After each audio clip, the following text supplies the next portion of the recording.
I'm not sure why that last one didn't record, but I'll do it again.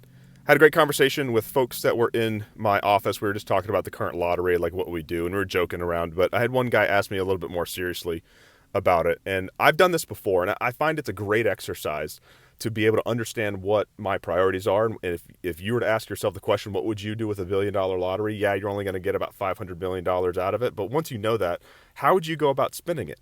It's going to tell, and really thinking about what it is, putting pen to paper and actually allocating your winnings of what that would look like. It tells you a lot about the values that you have, what you're going to prioritize. How would your life actually change? Some people, sure, they might just spend a lot. In fact, a lot of people that win the lottery end up in the same position they were. But if you could be disciplined enough with that large amount of money, what would you really want? And it's a great exercise in understanding that. Tony Robbins did something similar where he asked a guy how much money he thinks he needs and what he wants. And he said, I want to have $1 billion. And so Tony Robbins digs into this question from one of his attendees at the conference. And it turns out that the lifestyle that he was looking for could be achieved for a lot less.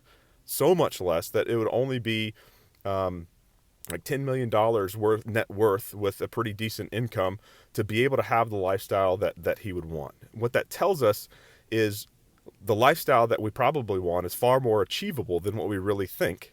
I don't think many of us have as grandiose plans as the one guy at the Tony Robbins event did. I don't want to disparage people from having, shooting for the stars in that regard either. But it tells us that something is more achievable. And by doing the lottery exercise, it lets us know what our priorities are.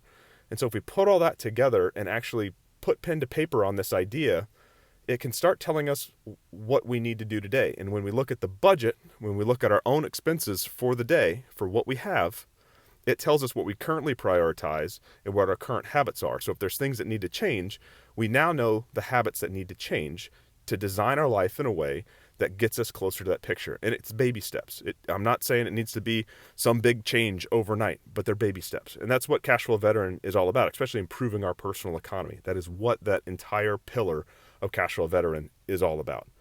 Improving our personal economy day by day with the compound effect of changing habits. That's really all it is.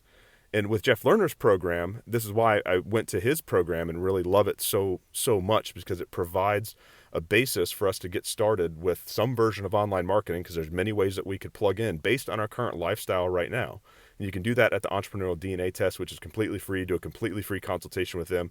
So go ahead and go there, cashflowveteran.com/eDNA. Let me know your results.